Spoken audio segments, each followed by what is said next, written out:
Tema kita malam ini tentang kecewa. Kecewa itu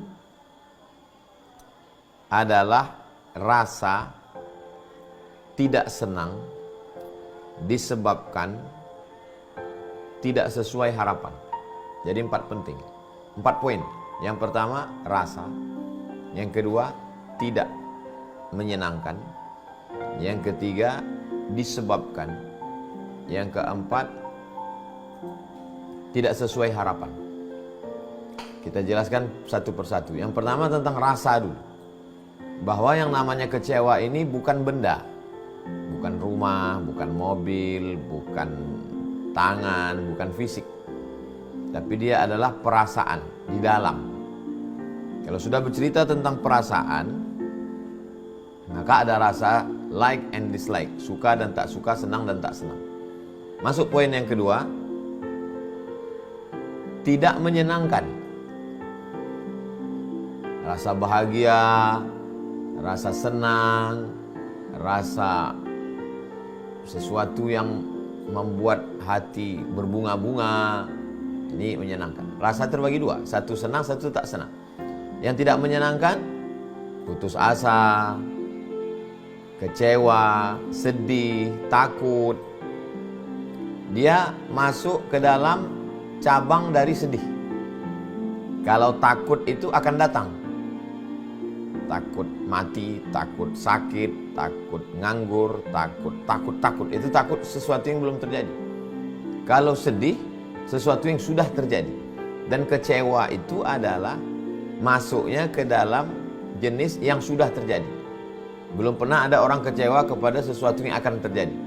Saya kecewa nih dengan si Anu. Kenapa? Inilah nanti akan datang. Oh, nggak bisa. Itu berarti takut. Cemas itu akan datang. Dia cabang dari sedih. Takut, sedih. Lalu kemudian cabang dari sedih tadi kecewa. Lalu kemudian putus asa, kehilangan harapan. Dilanjutkan dengan stres. Akhirnya depresi. Akhirnya bunuh diri. Nah, jadi kecewa ini, kebanyakan orang bunuh diri berawal dari kekecewaan yang amat sangat dalam.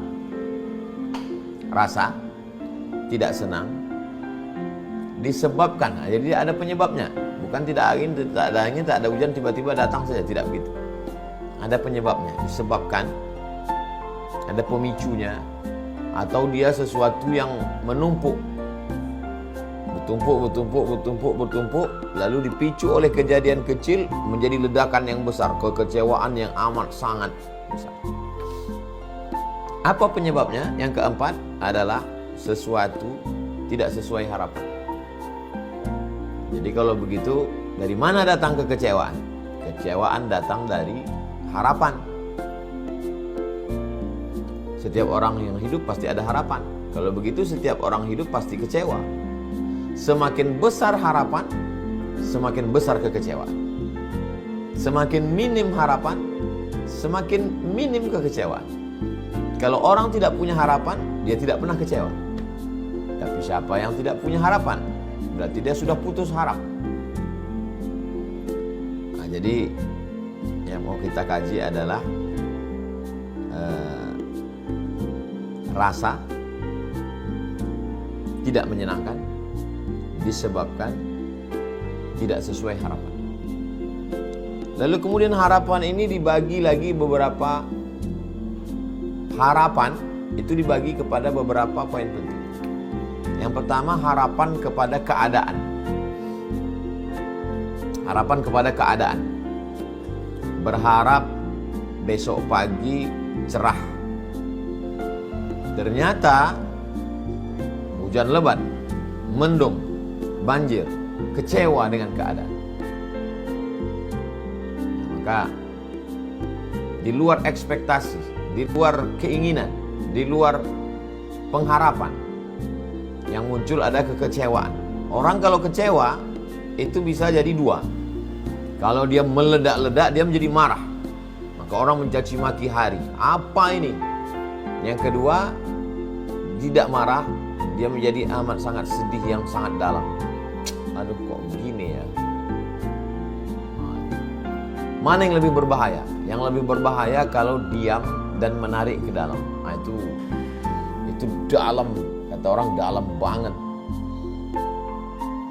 Itu kecewanya itu bisa. Kalau marah itu marah justru lepas dia. Meledak-ledak habis. Tapi kalau diam, menggerogot ke dalam seperti api dalam sekam, membara, membakar diri sendiri, habis. Kecewa terhadap keadaan. Salah satunya tentang cuaca. Siapa saja bisa terjadi, termasuk Ustadz. Berharap nanti tausiah di Tanah Lapang Stadion akan ada cuaca yang bersahabat. Ternyata hujan lebat. Jadi kalau begitu, bagaimana menghilangkannya? Apakah sebelum itu kita serahkan aja pada Allah? Ya terserahlah ya Allah, mau hujan mau apa aku terima saja. Tidak bisa begitu. Itu kita punya harapan, kita punya pilihan. Antara hujan lebat dengan ayam tentram, kita mau yang tenang. Karena jamaah bisa ramai datang. Pertama kita berusaha, berdoa, seperti malam penggalangan dana untuk Palestina. Kita selalu siap dua. Kepada jamaah harap bawa kresek, bawa plastik, bawa mantel hujan. Nanti kalau hujan kita siap-siap, kita sama-sama berdoa ya. Jadi di antara mengobati kekecewaan itu adalah siap mental untuk menghadapi apapun yang datang. Mau hujan siap, mau tidak hujan tentu saja lebih siap, karena memang itu harapannya. Dan ternyata tidak hujan, ya alhamdulillah. Andai turun hujan, jamaah sudah siap. Kita sudah besarkan hati jamaah. Saudara kita di Palestina sedangkan hujan peluru aja, hujan TNT 30 ton mereka tahan. Masa kita hujan air kita nggak kuat? Nah, jadi kita udah siapkan. Mungkin beban beratnya ini semen 1 sak 50 kilo. Beda antara orang siap dengan tidak siap. Kalau kita udah kasih tahu, ini nanti ada semen 1 sak beratnya 50 kilo, dia siap. Tapi kalau dia tidak tahu, dia sangka bungkus kerupuk, rupanya bungkus semen. Walaupun beratnya sama, kesiapan mental tidak ada. Nah, jadi siap apapun yang terjadi, walaupun kita tetap punya harapan. Ada usaha, ada ikhtiar, berdoa kepada Allah, setelah itu bertawakal. Bismillah tawakkalna 'ala Allah, la haula wala quwata illa billah. Ternyata terjadilah apa yang terjadi. Beberapa kali kita mengalami itu. Hujan lebat di Pasaman Barat, di Pontianak Al-Gadriah. Kita menganggap ya selalu ada hikmahnya. Allah mau menunjukkan siapa yang kuat ngaji antara orang yang hanya sekedar basa-basi yang memang betul-betul ngaji. Oh, ternyata beginilah kuatnya orang Pontianak di depan istana Al-Gadriah, tidak beranjak sedikit pun. Oh, ternyata beginilah waktu di Lampung, di Tanah Lapang tentara itu. Begitu juga di Pasaman Barat, tidak beranjak sedikit pun. Basah-basah semua. Dan di beberapa tempat lain yang mohon maaf kalau jamaah ingat saya terlupa. Jadi selalu ada hikmah yang diberikan Allah bagi orang yang memandangnya dengan pandangan hikmah. Tapi kalau pandangannya adalah pandangan kemarahan, marah itu sendiri adalah efek dari kekecewaan, dan kecewanya itu mungkin pertama kecewa sama panitia. Kenapa panitia tidak menyiapkan tenda? Kenapa? Akhirnya kita menyalahkan orang. Dan ujung-ujungnya nanti menyalahkan, nauzubillah, menyalahkan Tuhan, menyalahkan Allah. Kenapa ini pengajian orang nuntut ilmu kok begini? Sementara yang konser kok jadi kemana-mana jadinya. Jadi itulah maka dalam Islam ini ada namanya takdir. Antu minabillah wa malaikatihi wa kutubihi wa rusulihi wal yawmil akhir wa bil qadari khairihi wa syarrihi. Iman kepada Allah, malaikat, kitab, nabi, hari kiamat, dan takdir baik, takdir buruk. Dan semua itu pasti ada hikmahnya. Jadi siap hidup, siap punya harapan, siap menerima kekecewaan, siap menerima apapun yang terjadi. Dan di balik kekecewaan itu ada pahala. La yusibul mu'min min nasabin wala wasabin wala saqamin wala hammin. Susah hati. Kecewa termasuk bagian dari susah hati. Mungkin di awal itu ada kekecewaan. Loh, kok gini ya? Tapi kemudian kita membesarkan hati kita. Oh, ini sudah tetapan dari Allah. Kita kan udah usaha, kita sudah doa. Maka dia pun juga menjadi bagian pahala. Jadi pahala bukan cuma sekedar sholat, baca Quran, zikir. Mungkin dengan itu kita malah banyak berdoa. Kalau tidak, kita biasa-biasa aja. Nah, ini tentang kekecewaan terhadap keadaan. Keadaan cuaca sebagai salah satu contoh. Situasi. Yang kedua adalah kekecewaan terhadap benda. Kekecewaan terhadap benda, contoh yang nanam padi misalnya. Menanam padi berharap padinya penuh. Ternyata begitu dipetik, padi kosong, dimakan wereng, dimakan tikus. Kecewa karena tidak sesuai dengan harapan. Ekspektasi ini akan panen sekian ton. Ternyata habis semuanya. Maka apa yang kita lakukan ketika itu? Tidak ada yang bisa dilakukan selain menarik napas panjang, mengingat Allah Subhanahu wa taala bahwa hubungan saya dengan Allah ini bukan antara majikan dengan pembantu, bukan antara bos dengan karyawan. Hubungan kita dengan Allah ini adalah antara Khaliq dengan makhluk. Kita dengan Allah ini nggak bisa komplain seperti karyawan kepada direktur. Hubungan kita dengan Allah ini kal mayyit baina man yaghsiluhu, seperti mayat dengan orang yang memandikannya. Saya kalau sudah jadi mayat dimandikan orang, mau dibelokkannya kepala, mau dibengkokkannya tangan, mau kaki, itu terserah dialah. Begitulah hubungan kita dengan Allah Subhanahu wa taala. Tapi silap-silap mengkaji masalah ini orang nanti jadi apatis. Saya tidak mau juga kita mengkaji masalah kecewa ini, mengembalikannya kepada Allah, lalu kita menjadi orang yang jabriyah. Nah, udahlah kita seperti wayang aja. Mau dipukulkan kemana terserah. Kamu nggak nanam padi musim ini? Ya terserah aja lah, saya nggak ada. Nanti kalau saya tanam padi saya ada harapan. Kalau saya ada harapan akan ada kekecewaan. Supaya nggak kecewa ya nggak usah ada harapan. Nggak ada harapan ya nggak usah nanam padi. Oh, itu apatis namanya. Itu jabriyah, bukan ahlus sunnah wal jamaah. Terus yang ahlus sunnah jamaah itu gimana? Tetap tanam padi, cari bibitnya, siapkan tanahnya, sawahnya, dibajak, dipupuk, ditanam. Setelah itu berdoa kepada Allah Subhanahu wa taala. Kalau panen ini berhasil ya Allah, aku akan keluarkan zakat, aku akan bersedekah. Seandainya terjadi tidak seperti yang diharapkan, berikan aku kesabaran. Maka kita benar-benar siap menerima apapun yang datang. Ditakdirkan Allah Subhanahu wa taala, ternyata targetnya panennya 2 ton, ternyata 5 ton. Makin besar syukurnya, makin tinggi zakatnya, makin banyak sedekahnya, makin banyak alhamdulillah. Ternyata target 2 ton yang dapat cuma 100 kilo. Untuk pupuk, untuk upah bajak pun tak dapat. Berarti Allah sebenarnya ingin kasih pahala dari pintu lain. Kalau pintu yang pertama itu pintu syukur, pintu yang kedua ini namanya pintu sabar. Ada 2 pintu, pintu kanan, pintu kiri. Kalau dapat banyak pintu syukur, dapat kurang pintu sabar. Makin banyak kurangnya, makin tinggi sabarnya, makin banyak pahalanya. Innama yuwaffas sabiruna ajrahum bighairi hisab. Ini tentang masalah benda. Benda ini banyak sekali cabangnya. Beli motor, rencana dapat motor yang bagus, mau pulang Idul Fitri, pulang ke kampung. Ternyata second pun tak dapat. Akhirnya rental. Ternyata rental motor yang udah banyak dibolak-balik dipakai orang, di tengah jalan rusak, mati. Sampai ke rumah orang sudah sholat Idul Fitri. Itu kecewanya luar biasa itu.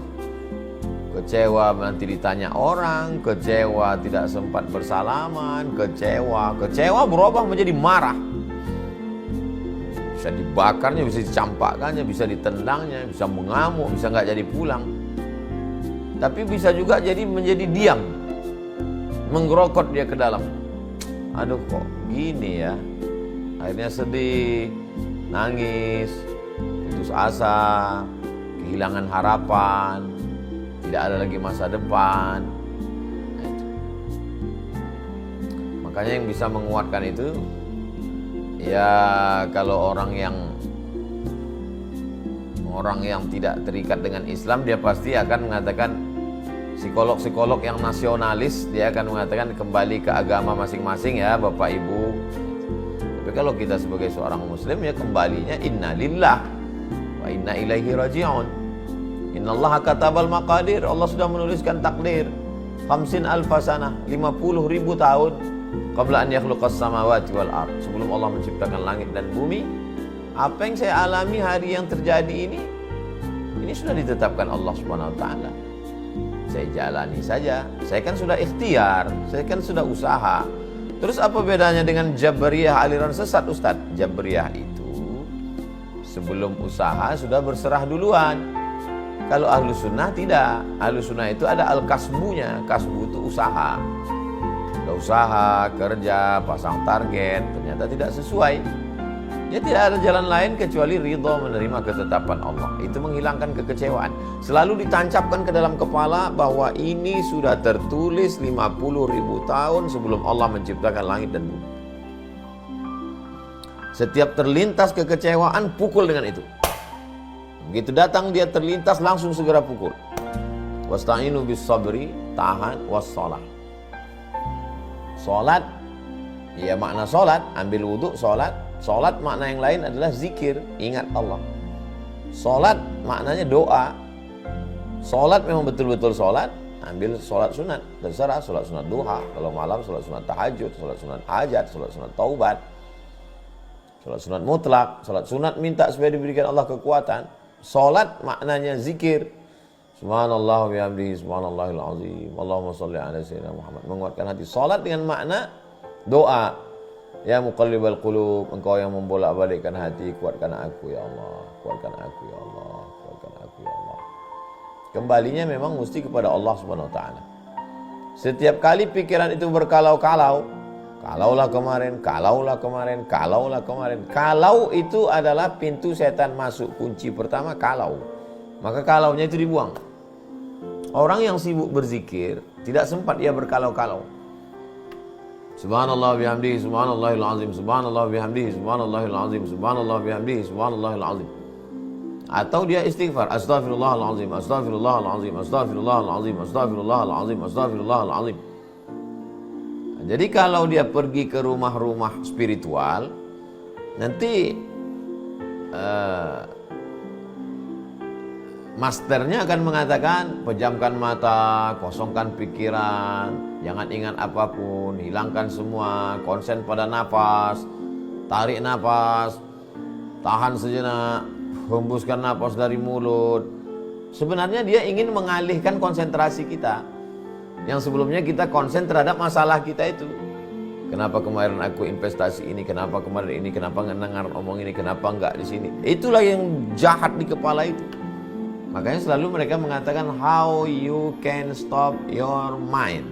Bagaimana Anda bisa menghentikan pikiran Anda? Karena yang jahat itu pikiran. Akhirnya diajak untuk mendengar gemericik air terjun, mendengar suara kicau burung, memperhatikan hembusan napas, tarik, hembus. Sebenarnya kita sedang diajak untuk out the box, keluar dari kotak. Ini ibarat kita di dalam kotak, ada gas bocor di situ. Jadi si master ingin mengajak keluar dari ruangan gas bocor ini, pindah ke ruang lain. Dengan cara memperhatikan napas, dengan cara menyebut nama-nama tertentu. Kalau di dalam Islam, kita disuruh baca Quran. Ketika kita baca Quran, kita fresh, karena kita udah keluar dari situ. Bismillahirrahmanirrahim. Yasin wal Qur'anil Hakim innaka laminal mursalin ala siratim mustaqim. Ini udah stop ini. Makanya baca Quran itu dengan suara. Bingung saya Pak Ustadz, kata Habib ini banyak sholawat.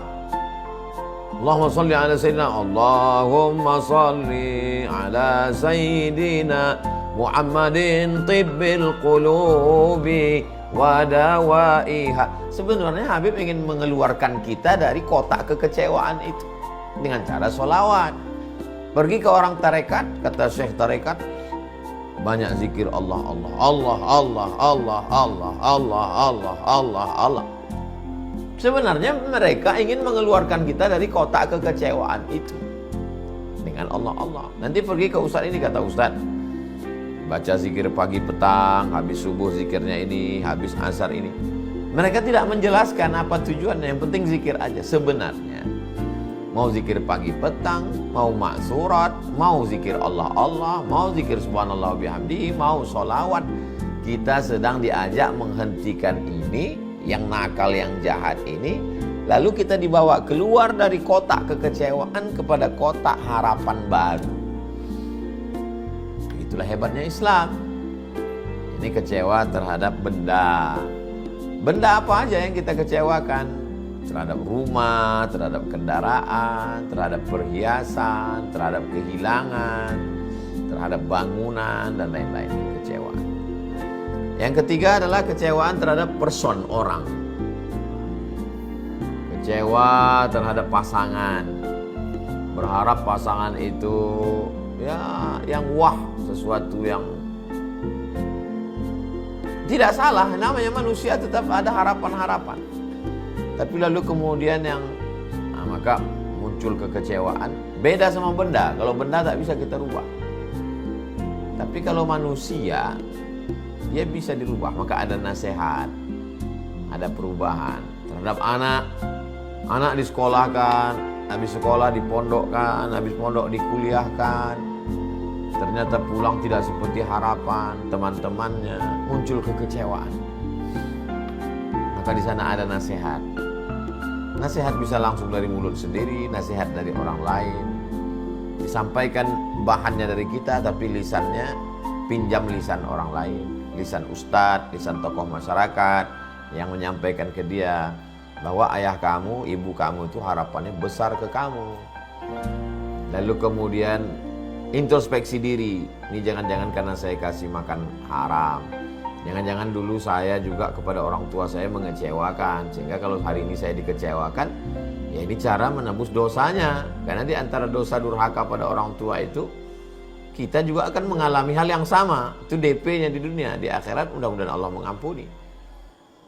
Kecewa terhadap tetangga, kecewa terhadap teman, kecewa terhadap atasan, kecewa terhadap begitu banyak target-target kita dalam hidup, dan ternyata tak sesuai dengan yang kita harapkan. Akhirnya kita jatuh dalam lubang kekecewaan. Semakin dalam kita biarkan diri kita, semakin tenggelam, semakin sakit, semakin merana, semakin kecewa, semakin putus asa, semakin depresi, makan obat tidak selesai, konsultasi, konsultan juga tidak memberikan solusi, dia kasih obat tidur, akhirnya fatal, bunuh diri. Makanya tidak ada jalan lain. Ya ayyuhalladzina amanu, hai orang beriman, ista'inu, minta tolong, bisabri, dengan sabar, wassalah, sholat, minta tolongnya hanya kepada Allah. Inna lillah, kita dari Allah, wa inna ilaihi raji'un, dan kita pun akan kembali kepada Allah subhanahu wa ta'ala. Ustadz mengalami kekecewaan dalam hidup, ya. Saya sudah menyusun bahwa saya nanti akan ke Mesir tahun 98, selesainya 2002, 4 tahun. Habis itu nanti saya akan langsung ke Sudan, berarti 2 tahun. Habis itu nanti saya akan lanjut lagi S3, 3 tahun. 3, 2, 3, berarti 9 tahun. Sebelum umur 30 saya mesti doktor. Berarti kalau sudah doktor nanti saya akan pergi ke Malaysia, membawa ijazah saya itu, ijazah S1, S2, S3 akan saya bawa ke Malaysia atau ke Brunei Darussalam. Karena saya tidak ada harapan di Indonesia, karena saya tak punya orang dalam. Susah kalau untuk lulus jadi dosen. Maka saya terpikir berarti saya modal ijazah itu saya akan jadi dosen nanti di Kuala Lumpur sebelum umur 30. Kalau saya sudah jadi dosen, saya akan jemput emak dari kampung, saya akan bahagiakan dia. Ternyata tidak sesuai. Baru S1 sudah pulang. 2002 pulang. Pontang-panting di Malaysia 1 tahun. Habis dari Malaysia ke Maroko 2 tahun. Dari Maroko pun gak bisa langsung S3, pulang dulu. Pontang-panting setahun, habis itu baru lulus dosen. Tapi setelah saya urut-urut ke belakang, andai dulu mulus-mulus aja, mungkin dalam dunia sukses tadi, sukses. Tapi ternyata dunia ini tidak sesimpel yang dibayangkan. Mungkin secara studi saya akan lulus S1, S2, S3. Tapi untuk menghadapi hidup diperlukan ketangguhan. Dan skenario Allah itu lebih indah. Dibuatnya saya di Malaysia dulu, transit dulu di UKM, tinggal di Kajang, merasakan universitas yang paling berhasil mendidik adalah universitas penderitaan, mengalami berbagai macam untuk lebih menguatkan. Pergi ke Maroko, pulang dari Maroko, sempat di Jakarta, di Bogor, lalu pulang ke Pekanbaru jadi dosen, habis itu baru S3. Jadi setelah direnung, bandingkan antara proposal kita dengan yang dituliskan Allah, oh lebih hebat yang punya Allah. Ternyata proposal saya ini mulus-mulus aja. Kalau mulus-mulus aja, ya kendaraannya kendaraan yang biasa aja. Tapi kalau jalan berlumpur, naik ke batu tilam, itu kendaraan yang dahsyat, yang luar biasa. Kalau hanya danau yang tenang-tenang, itu bahteranya biasa, nakodanya pun biasa. Tapi kalau angin puting beliung, karangnya tajam, kapalnya tangguh, nakodanya pun luar biasa. Tapi kita baru bisa ngomong begitu kan setelah melewati. Ketika sedang berada di tengah pukulan ombak yang dahsyat itu, maka yang menolong kita itu ya teman, ya saudara. Orang yang menang, dia punya banyak teman. Orang yang kalah, dia punya sahabat sejati. Nah, jadi ketika kita sedang berada di pukulan angin kencang itu, ingatlah siapa yang memberikan kita kekuatan. Siapa orang-orang yang menyabarkan kita. Itu teman yang jangan sampai dilepas. Karena mereka adalah obat segala kekecewaan. Kekecewaan itu bisa dihilangkan dengan persahabatan, persaudaraan. Maka persaudaraan karena Allah Subhanahu wa taala. Makanya kata Nabi, rajulani, 2 orang, tahabba fillah, berkasih sayang karena Allah, ijtama'a alaih, bertemu berkumpul karena Allah, wa tafarraqa alaih, berpisah pun juga karena Allah. Banyak teman ketawa, tapi tak banyak teman menangis. Nah, jadi di antara yang mengobati kecewaan itu adalah teman, sahabat. Kita kalau sedang kecewa itu seperti hanyut di sungai. Semua kita tarik. Jangankan bambu lapuk, rumput lapuk pun kita tarik. Karena kita sedang hanyut. Tapi ketika ada orang yang mengulurkan tongkatnya saat itu, wah itu luar biasa. Kebanyakan malah bertepuk tangan menikmati, melihat orang hanyut. Tapi ketika ada satu orang yang mengulurkan tongkatnya, nah ini luar biasa. Jadi sebenarnya di balik itu ada hikmah-hikmah. Hanya saja melihat sesuatu dengan hikmah itu kan perlu kacamata. Bagaimana kita bisa nampak hikmah kalau kacamatanya belum kita pasang? Andai kacanya ada pun mata kita tertutup. Karena kita sedang kalut, sedang galau, sedang susah. Ada orang lain yang menarik tangan kita keluar dari tempat itu. Kak, ketika itu dia katakan, dunia ini luas loh. Apa yang kau alami ini belum ada apa-apanya dibandingkan dengan Nabi Ayub alaihissalam, dengan Nabi Nuh alaihissalam. Makanya orang selalu senang mendengar ceramah. Kami kalau dengar tausiah itu Ustaz, rasanya kok dada ini lapang gitu ya. Karena ustadz biasanya bercerita tentang kesedihan, bercerita tentang musibah, bercerita tentang kematian, cerita tentang makna syukur, cerita tentang satu sisi kita sedang dikeluarkan. Kalau dalam keadaan kecewa di rumah, buka handphone, lihat update orang kok ya makin kecewa, lihat postingan orang makin dalam, nonton TV juga, maka tidak ada jalan lain kecuali ambil wudhu, berbisiklah ke tanah supaya malaikat-malaikat di langit memintakan rahmat kepada Allah Subhanahu wa taala. Karena tak ada lagi tempat mengadu di bumi. Lalu kemudian setelah itu kalau ada kawan sahabat yang menolong, maka itu teman sejati. Menyibukkan diri dengan berzikir. Orang yang sibuk berzikir sampai lupa berdoa, maka Allah berikan dia afdal mimma sa'ala sa'ilun. Allah berikan dia lebih baik daripada yang diminta oleh orang yang meminta. Puncak dari kekecewaan adalah kecewa kepada Allah Subhanahu wa taala. Na'udzubillah. Hilang-hilang timbul Tuhan itu dalam pikiran.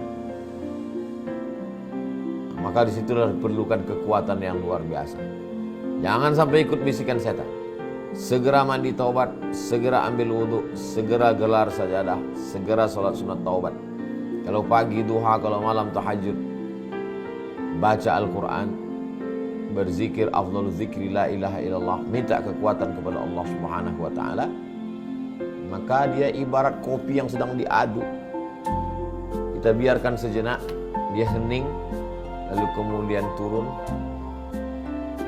Ampas-ampasnya turun, dia akan bening kembali. Makanya ada orang yang mengatakan biarlah waktu yang akan menjawab. Itu betul. Karena tak bisa kita paksakan. Kita paksa hari ini harus bening, harus jernih, nggak bisa. Ibarat menggali sumur bor yang baru. Yang pertama itu mungkin butek, yang kedua mungkin bau, tapi nanti sehari, 2 hari, 3 hari dia akan bening dan jernih. Sofaul qalb, hati yang tulus, hati yang bening, hati yang jernih, hati yang bening. Allah berjanji walladzina jahadu fina, orang-orang yang bermujahadah melawan semuanya itu fina, untuk datang ke tempat kami, lanahdiyannahum subulana, kami akan menunjukkan. Dan memang ustadz itu diberikan Allah kekecewaan. Kenapa? Karena orang kecewa akan ngadu ke ustadz. Gimana kalau ustadz tidak pernah kecewa? Dia nggak tahu rasanya kecewa, apa obat kecewa, bagaimana menghilangkan kekecewaan. Allah membuat saya pernah kecewa kepada keadaan, kecewa kepada benda, kecewa kepada orang. Supaya apa? Karena saya tempat mengadu orang. Ketika orang mengadu, yang kau rasakan itu belum apa-apanya dibanding kecewa aku dulu. Jadi selalu ada hikmah yang diberikan Allah. Sudah berakhirkah kecewaan itu? Belum tentu. Hidup kita masih panjang. Makanya jangan menulis biografi orang hidup. Karena belum tentu husnul khatimah. Yang paling bagus diteliti itu orang yang sudah mati, meninggal dunia. Buya Hamka, Buya Muhammad Nasir, Buya Haji Ahmad Dahlan, Hadratus Syekh Muhammad Hashim Asy'ari. Itu memang sudah lolos dia dari kekecewaan-kekecewaan. Kalau kita, apalagi Ustadz ngomong, itu ujiannya langsung cash and carry. Bicara jangan pernah kecewa, langsung aja Allah berikan. Dan saya pengalaman pribadi, saya tak boleh mengecewakan orang. Kalau sampai saya kecewakan orang,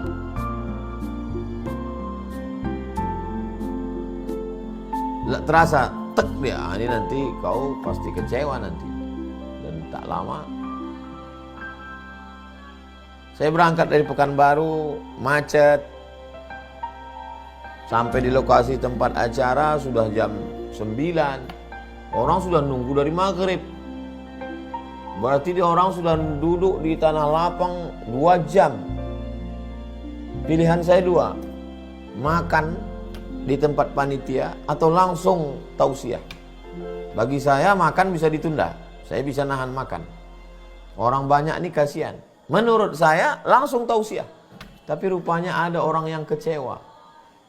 Orang yang sudah menggorengkan burung puyuh. Kami susah-susah menangkapkan puyuh Pak Ustadz. sudah menggulaikan. Mampir dulu Pak Ustadz. Aduh saya nggak bisa. Nah, itu dalam hati, berarti kau udah mengecewakan. Nanti kau pun akan kecewa. Betul, pulang sampai ke rumah, Ustadz tadi waktu nyuci mobil kaca depan tuh rupanya retak. Oh kan betul, tak boleh mengecewakan orang. Nah jadi Ustadz memang selalu diberikan Allah teguran yang langsung. Supaya apa? Supaya dia juga halus ketika mengambil tindakan. Belajar dari hidup, belajar dari buku sudah, belajar baca kitab, disertasi, sudah menulis. Tapi belajar dari hidup. Kalau bahasa Minang, alam takambang menjadi guru. Alam yang terkembang, pengalaman sehari-hari adalah guru-guru terbaik. Kalau kita mau merenung sejenak, kita membandingkan. Faksusil qasasa, ceritakan kisah-kisah itulah Allahum yatafakkarun, mudah-mudahan mereka berfikir. Jadi kalau kita kecewa dengan keadaan, apa yang kita alami belum ada apa-apanya dibandingkan Nabi Ibrahim. Belum ada apa-apanya dibandingkan dengan Nabi Ayub. Belum ada apa-apanya dibandingkan dengan Nabi Yusuf. Belum ada apa-apanya dibandingkan dengan saudara kita di Palestina hari ini. Kalau mereka tidak kecewa, kenapa kita mesti lebih kecewa? Siapa kita?